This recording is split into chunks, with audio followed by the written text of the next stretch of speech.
Assalamualaikum warahmatullahi wabarakatuh. Apa kabar?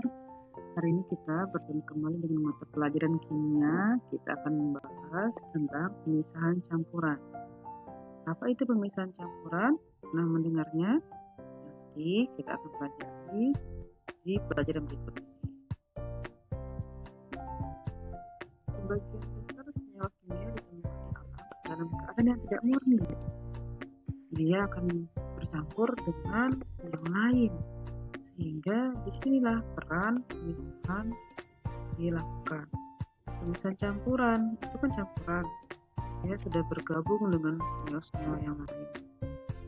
Contohnya pemisahan campuran yang biasa dilakukan adalah pemisahan minyak bumi, yang biasa disebut dengan pengolahan minyak bumi. Dari minyak mentah kita masak, kemudian akhirnya seperti bensin, ada berbagai macam hasil dari minyak bumi. Yang sehari-hari kita bisa melihat dari pemisahan ampas parutan kelapa dari cairannya, kemudian garam kotor, penyaringan ampas teh atau kopi, atau yang sederhana adalah pengeringan baju. Proses pemisahan campuran itu dapat diklasifikasikan menjadi proses pemisahan secara mekanis atau fisika dan kimiawi. Metode pemisahan campuran. Metode pemisahan campuran adalah suatu cara yang digunakan untuk melakukan pemisahan, baik skala kecil maupun skala besar.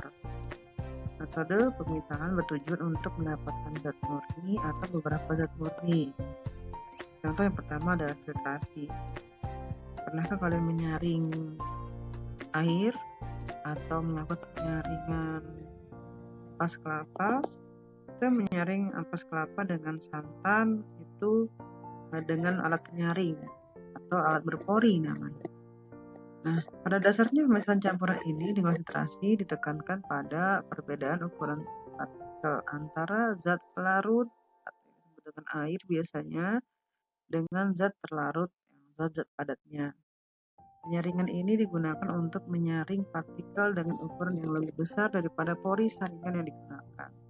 Contohnya adalah ketika kita memisahkan campuran air bersih dengan menggunakan kapas, buatan santan dengan memeras kelapa dengan saringan, kemudian juga bisa kita kadang menyaring pasir halus dengan pasir kasar yang di air. Metode yang kedua adalah sublimasi.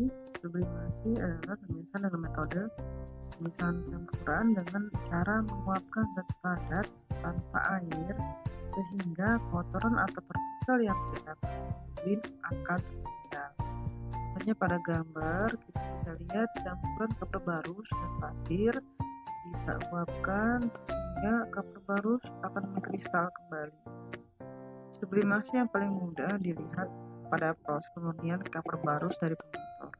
Campuran kapur barus dan pemotor dipanaskan sehingga kapur barus akan menguap pada kembali setelah didinginkan.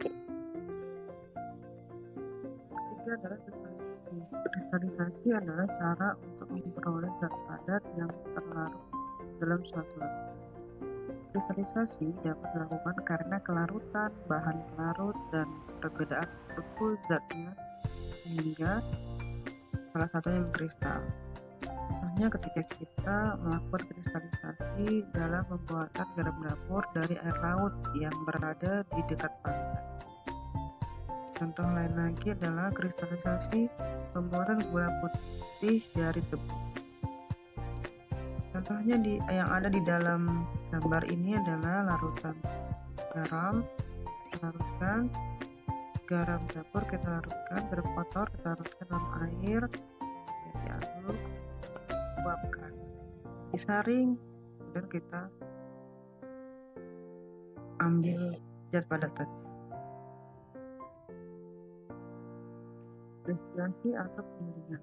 Destilasi adalah suatu proses pemisahan campuran dengan menggunakan metode trik didih yang berbeda dari bahan campuran tersebut. Jadi selanjutnya campuran itu akan dimasukkan, kemudian campuran tersebut akan dipisah berdasarkan titik tertentu. kita ambil adalah titik yang kita inginkan. Hasil campuran nanti ada yang menguap dan ada yang tinggal dalam alat ini.